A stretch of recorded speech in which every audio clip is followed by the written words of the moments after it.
Se tu tá apavorado com a alta nos preços dos combustíveis, assim como nós estamos, esse vídeo é perfeito para te ajudar. Porque são os carros mais econômicos do ano de 2021, tanto novos quanto usados.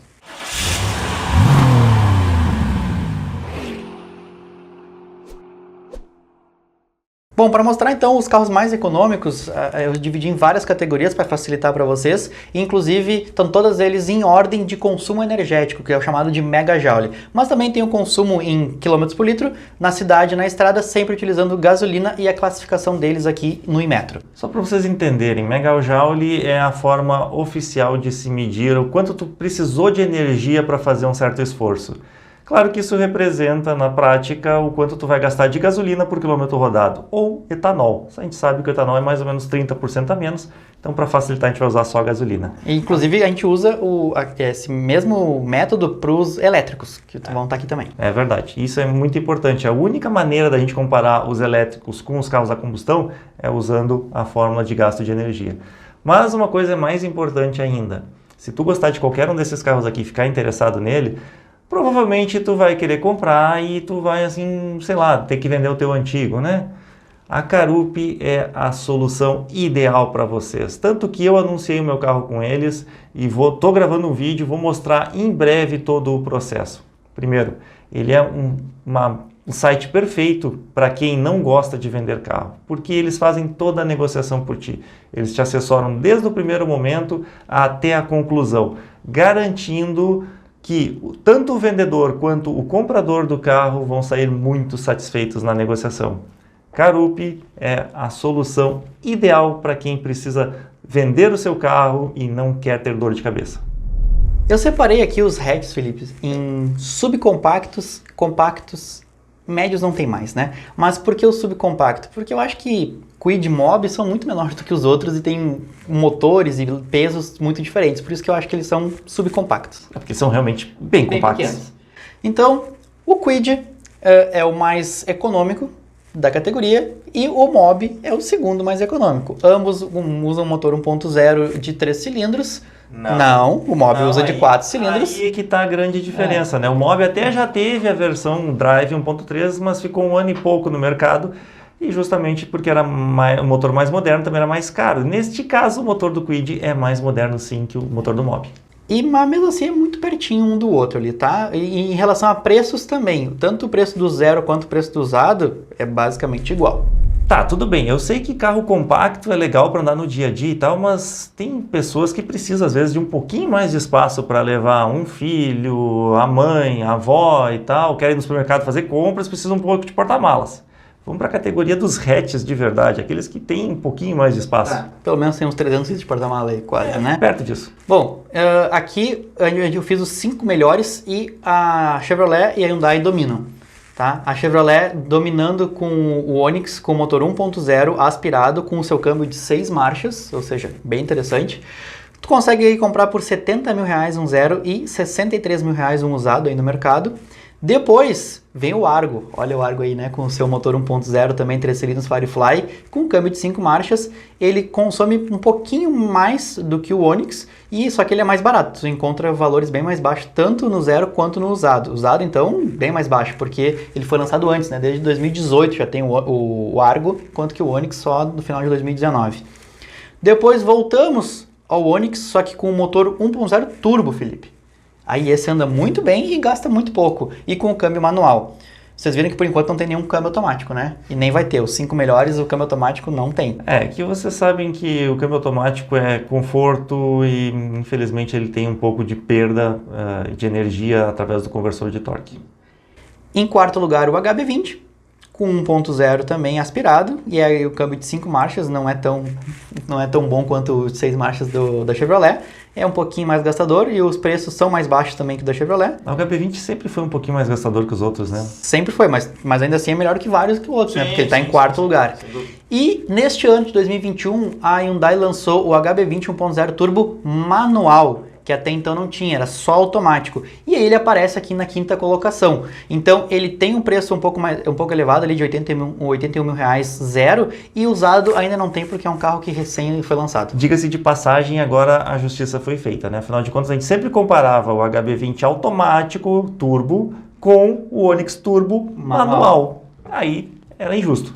Agora, eu até achei estranho, na verdade, esse lançamento, né? Porque eu entendia que o pessoal ia querer realmente o câmbio automático, mas... Tem necessidade. Tem necessidade, pelo jeito. Subindo um pouquinho de categoria, vamos para os sedãs compactos, aqueles que são um hatch com um porta-malas maior. E assim como lá no hatch quem dominou foi o Onix, HB20 e o Fiat Argo, aqui as suas versões sedãs também dominam. O primeiro colocado dessa categoria é o Onix Plus, com motor 1.0 aspirado. Depois o Onix Plus com motor 1.0 turbo. E aí depois o HB20S com 1.0 turbo, que é mais econômico do que o HB20S com 1.0 aspirado. Que loucura, né? Incrível isso. Motor turbo que teoricamente tem mais potência, e quando tu tem mais potência, querendo ou não, tu vai gastar mais combustível para tirar toda aquela potência. Ainda assim, dentro dos parâmetros de teste do Inmetro, que não visam só potência de alta, eles visam o uso normal do dia a dia, tu consegue ter uma economia de combustível muito maior no motor turbo do que no aspirado. E aqui é a mesma coisa que antes, né? Como o HB20S turbo manual foi lançado só esse ano, tu não consegue encontrar ainda ele usado no mercado. Talvez até encontre, né? Alguém comprou um e está vendendo por 1.000 quilômetros, mas é bem mais difícil. E em quinto lugar vem o Cronos, que é o sedã do Argo, só que não é o motor 1.0, porque o Cronos não tem motor 1.0. Ele só é ele é 1.3 o Firefly. E mesmo assim ele está na frente de vários outros concorrentes que tem motor 1.0. É bom esse motorzinho da Fiat, né? Ele é muito bom. Todos eles são bons, tanto 1.0 quanto 1.3. Não tenho dúvida disso, mas ele é o único com 2 válvulas por cilindro aqui dessa lista. Beleza, e agora chegando naquela categoria que eu me despedi há pouco tempo atrás e que eu ainda tenho muita saudade, que é a dos sedãs médios. Qual que vocês acham que é o primeiro colocado? Deixa eu chutar. Corolla? Corolla híbrida. Que dúvida, né? Não adianta, né? Não, ele não é o que mais anda, obviamente, inclusive até talvez um dos que menos, pior desempenho, mas o consumo dele é muito melhor que o dos outros, principalmente na cidade. Não tem como tu concorrer com qualquer coisa eletrificada. Afinal de contas, o motor elétrico ele atua exatamente onde o motor a combustão é ineficiente e o motor a combustão atua onde o motor elétrico ele deixa um pouco a desejar. E vocês estão vendo aí que na cidade ele gasta menos do que na estrada, né? Exatamente por causa disso, porque na estrada o motor a combustão fica muito mais ligado, né? Na verdade, se tu anda com carga, tu vai andar o tempo todo ligado. Mas mesmo assim, ele é super econômico mais do que os outros, inclusive. Em segundo lugar, vem o Civic Touring, que é o Civic Turbo, 1.5 Turbo. Também tem números bem bons. Melhor do que o Corolla 2.0, que é o Corolla que não é o híbrido. Aqui fica uma ressalva minha, tá? Quando eu gravei o Touring lá no início, logo que ele saiu, em 2016, acho que foi, meu vizinho se impressionou realmente com esses números apresentados pelo Inmetro. Bom, na prática ele conseguia pouco mais da metade. Então eu não acredito muito nesses números não. Agora tu vê, no híbrido ali, por exemplo, eu consegui muito melhor na estrada e na cidade, andando com o Corolla Cross, né? Mas eu acho que esses números do Civic Touring, eles estão, digamos que, bem escritos. Depois então do Corolla 2.0 vem o Cruze, com motor 1.4 turbo, também é um carro relativamente econômico aí para ser um sedã, né? E em quinto lugar entrou um chinês, o Caoa Chery Arizo 6, com o seu motor 1.5 turbo. Também um carro que é relativamente econômico, né? Tem outros, eles são só os 5 melhores, né? Os outros, obviamente, todos são piores. Que coisa boa, né? Que nós estamos começando a ver os carros da Chery aqui também nessas listas, né? Afinal de contas, poxa, eles já estão chamando bastante atenção do mercado, que bom que também estão aparecendo entre os mais econômicos. E agora a categoria queridinha do Brasil e do mundo, os SUVs compactos, mesmo que a maioria não seja SUV, seja um legítimo crossover. Vamos botar então SUV/crossover compacto. Pode ser? Cara, na verdade, a classificação do Inmetro é clara, a maioria aqui não se enquadra como SUV. E aí aqui eu coloquei mais do que 5, exatamente porque o último lançamento do ano aí, né, que abalou bastante, que é o Fiat Pulse, ele entrou para acabar com todos os concorrentes em relação a consumo, até porque ele tem motores mais fracos e com câmbio manual. Então eu coloquei mais concorrentes aqui para não ficar só a Fiat Pulse na lista. Tá? Mas o mais econômico de todos ainda é o Tracker com motor 1.0 e câmbio manual. E vou dizer para vocês, eu não subi a serra com o Tracker manual, subi com o automático. Até hoje foi o melhor número de consumo que eu consegui neste trajeto e eu faço bastante esse trajeto. Aí, em segundo, terceiro e quarto lugares fica o Fiat Pulse. com o motor 1.3 com câmbio CVT sendo mais econômico do que o motor 1.3 com câmbio manual. Para vocês verem como esse CVT do Pulse é um câmbio muito eficiente, me fugiu a palavra. Muito obrigado, Felipe. Porque na verdade assim, o que ele faz? Ele garante que o motor esteja trabalhando sempre na rotação ideal. E a rotação ideal se tu precisa de potência, ele vai jogar o giro mais alto. Se tu não precisa de tanta força assim, ele trabalha com um mínimo de rotação para economizar o máximo de combustível. E depois o motor mais forte do Pulse, que é 1.0 turbo também com um câmbio CVT, que gasta um pouquinho mais do que todos esses, mas também anda mais, né? E como o Pulse é muito novo, ainda nem entregaram os Pulse 0 km, os usados ainda não existem no mercado, claro, né? Depois vem o Tracker de novo, só que agora é a mesma motorização, só que com câmbio automático, ou seja... Aquele que eu andei. Aquele que tu falou, exatamente, né? E logo depois vem um JAC, outro chinês, Felipe. O JAC T40 com motor 1.5 e câmbio manual. Interessante, tu consegue inclusive encontrar ele no mercado aí com preços bem baixos na hora de comprar um usado, né? Mas aí que tá o grande problema. É um carro que vende muito pouco, que tem dificuldade de revenda, de concessionárias, tem dificuldade de encontrar peças e por isso ele desvaloriza muito. Eu recomendo, se for comprar um JAC, que seja usado por causa do preço, mas ainda assim fique atento porque tu pode ter dificuldades para manter ele daqui a uns tempos. E para finalizar aqui a lista, botei mais dois, né, que são conhecidos por serem econômicos, que é o Kicks, que até então, até pouco tempo atrás antes do Tracker existir e agora o Pulse, era o SUV mais econômico do mercado, e logo depois o Honda WR-V. Que é o Fitão. Que é o Fit grande. E aqueles que precisam de mais espaço, porque tem família, gato, cachorro, papagaio, galinha, periquito e seja lá o que for. Tipo tu, assim? SUV médio, quais são os mais econômicos do Brasil? De novo, um híbrido, né? Corolla Cross híbrido. De novo, é injusto a gente falar de qualquer coisa eletrificada junto com um motor simplesmente a combustão. Realmente ele é muito econômico, a gente andou com ele, a gente gravou, a gente testou na cidade, na estrada e realmente é um carro super econômico. Pena que é caro. Depois vem o Corolla Cross com motor 2.0. A Toyota vai bem também, né? Tanto lá no Corolla normal quanto no Corolla Cross, também tem um consumo bem baixo. Logo depois vem o Jeep Compass com seu motor 1.3 turbo. Isso é surpreendente. Surpreendente, porque os outros são muito piores, Felipe, aí que tá. Não é que o Compass é muito bom, é que os outros são muito piores. Porque eu ia te dizer, é um carro que gasta bem, né? Porque depois, imagina que vem o Hyundai New Tucson com o motor 1.6 turbo e o câmbio mas esse câmbio automatizado de 6 marchas, ele é embreagem dupla, ele é mais eficiente, teoricamente ele era para ser mais econômico. Agora, depois vem Mitsubishi Outlander. Eu não sei como é que os outros conseguiram ser pior que o Outlander. Uma 2.0 com câmbio CVT, que a gente sabe que é um baita de um carro com motor que não é tão forte assim e tá ali. Não, assim, verdade seja dita, tá? Mitsubishi não é ruim, não, mas Mitsubishi nunca foi referência em consumo, é por isso que o Gustavo está espantado. E aqui o legal é que a diferença do zero pro usado é bem grande, porque a Outlander existe há muito tempo no mercado, então tu consegue por R$90 mil um usado, sendo que o zero está 215. Agora nós vamos para um mercado que está praticamente extinto, né? Se não está extinto, pelo menos ele está tendo algumas variações pequenas ao longo dos anos. Já foi muito mais importante para nós, mas as picapes compactas realmente estão cada vez menos expressivas no volume de vendas. Tirando a estrada, né, que é a mais vendida do ano.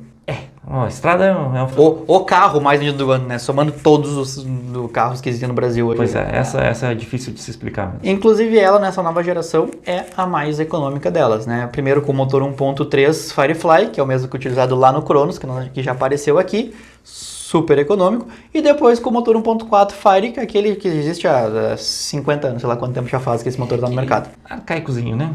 Bem arcaico, tanto é que ele é bem mais gastador, né, do que ela. Depois vem a Saveiro com motor 1.6, que também está ali, vende razoavelmente bem no mercado, né, sempre com essa mecânica igual há muito tempo. E já foi uma das picapes mais legais do Brasil. Já foi. E depois a Duster Oroch, que muita gente pode dizer que ela é maior, talvez não entrasse nessa categoria, mas eu acho que a Oroch e a Toro entrariam aqui junto, né? E a Toro não entra porque a Toro é muito mais gastadora do que a Oroch. A Oroch tem versões 1.6 e 2.0, ambas com câmbio manual. Montana não entra? Montana ficou para trás delas também. Por que eu disse da Montana? Porque a Oroch é maior e tal. Sim, a Oroch carrega menos que a Montana. É menos que a Estrada. Pois é. E na categoria de picape média, Felipe, a gente falou antes da Mitsubishi, agora ela entrou dominando aqui, né? Tá, mas é que assim, ó, quando eu falo de Mitsubishi não é referência em consumo, eu estou me referindo aos carros flex ou puramente gasolina. Quando a gente fala de diesel, a Mitsubishi hoje tem um dos motores mais modernos a diesel do mercado brasileiro, se não for o mais moderno. Ela foi simplesmente a pioneira a utilizar bloco de alumínio motor a diesel. Uma coisa que há 10 anos atrás, quando eu trabalhava com esse tipo de motor, era algo impensável. Todo mundo dizia, tá louco, isso nunca vai existir. Tá aí, provando que é o mais eficiente da categoria com a L200. A L200 com motor 2.4 e câmbio manual, em primeiro lugar. Em segundo lugar, a L200 com câmbio automático. Pois é, consegue ser mais econômica que a Ranger 2.2, que é uma picape que tem um bom desempenho em relação ao consumo. A 3.2 da Ranger nem entra aqui. Não, a 3.2 é beberrona, mas a 2.2 é bem equilibrada. E aí eu achei interessante porque a Hilux 2.8 automática entra aqui em quarto lugar, mas a manual não entra. Não entendi. E em quinto lugar, para finalizar, para fechar essa lista, a S10, também com câmbio manual. Mas tu vê que elas são bem mais gastadoras do que a L200.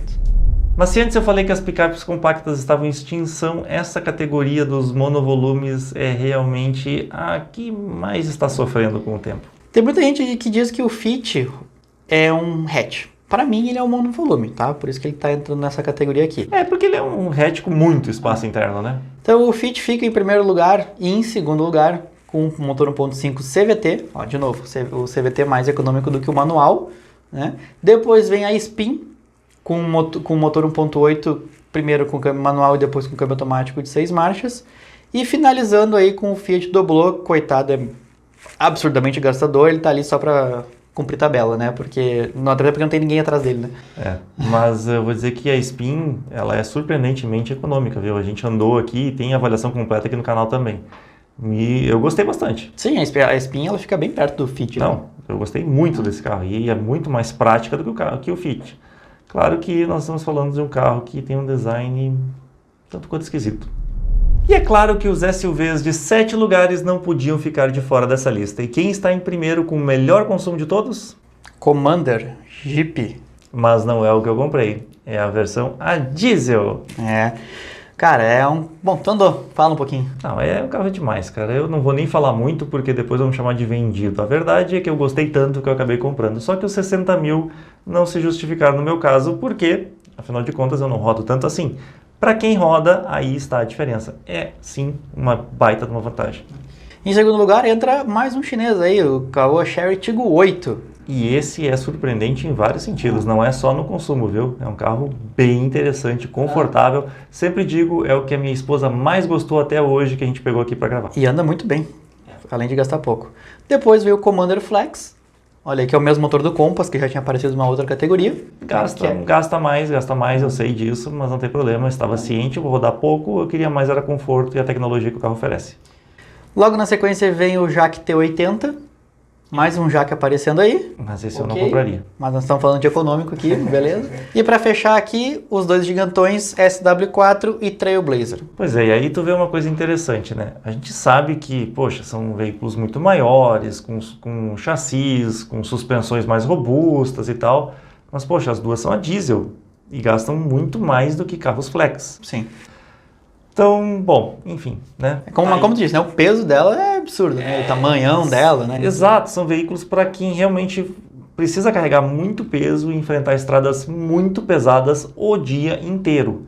Que eu vou ser bem sincero, tá? O Commander aguentou todo aquele circuito off-road maluco lá que eles fizeram, que foi realmente surpreendente, mas eu não acredito que ele aguente tanto pau assim todos os dias como aguenta a Trailblazer e a SW4. E para finalizar esse vídeo, eu coloquei os elétricos aqui, Felipe, para o pessoal ver qual é o consumo energético dos elétricos em relação a esses carros a combustão que nós temos. É que vamos lá, hoje em dia tá aquela coisa, tu não paga para recarregar o elétrico, ele é muito melhor do que um carro a combustão. Bom, ele é muito melhor que um carro a combustão, ele é muito mais eficiente e realmente tu não paga, mas esse não paga é temporário. Logo, os postos e tal vão começar a cobrar a carga dos carros, afinal de contas alguém está pagando energia. Então, é só no lançamento mesmo que está de graça. E é importante tu saber quais são os mais econômicos, porque é a tendência de futuro. Tu ainda vai ter um carro elétrico. Então, o mais econômico do mercado hoje é o BMW i3, 0,47 de consumo energético. Mas também, né? Por favor, tu já viu o que é aquele carro? Sim, É desse pequenininho, tamanho. pneu fininho, é o mais eficiente possível, né? Depois vem o Chevrolet Bolt, a da geração antiga, não da geração nova, que ainda não passou pelo crivo do Imetro. E aí nós temos 3 Jaques na sequência, o Jaque EJS4, o Jaque IEV40 e o IEV20. Provavelmente o EJS1 também estaria aqui, só que não tinha passado pelo Imetro ainda, então não apareceu na tabela. Depois o Mini Cooper S, depois o Nissan Leaf, Peugeot 208 e finalizando com o Renault Zoe, que nós já gravamos aqui no canal também. Vocês podem ver que as diferenças elas são relativamente pequenas entre eles, né? A não ser, claro, que se tu comparar ali o Zoe, a ponta da tabela, com o i3, tu encontra uma diferença grande, mas os outros são todos mais ou menos próximos. Na prática, eu acho que é mais ou menos isso mesmo, né? O consumo deles é muito parecido. É claro, tu vai ter depois os esportivos, tipo Porsche, Audi e tal, que aí gasta mais, né? Aí é outra realidade, né? Não é feito pensando em consumo, e sim em desempenho. Bom, meus amigos, espero que a gente tenha ajudado vocês a escolher o carro mais econômico. Afinal de contas, vocês sabem que o combustível está cada vez mais caro, infelizmente. É isso aí. E dê uma olhada aqui, tem zero, tem usado, vê qual cabe no bolso de vocês. É isso aí. Valeu, galera. Valeu. Bah, sério que tu aguentou até aqui? Então, tia, não te esquece de te inscrever no nosso canal e também não esquece de entrar na nossa página no Facebook e no Instagram, porque lá a gente vai antecipar tudo que a gente está inventando por aí.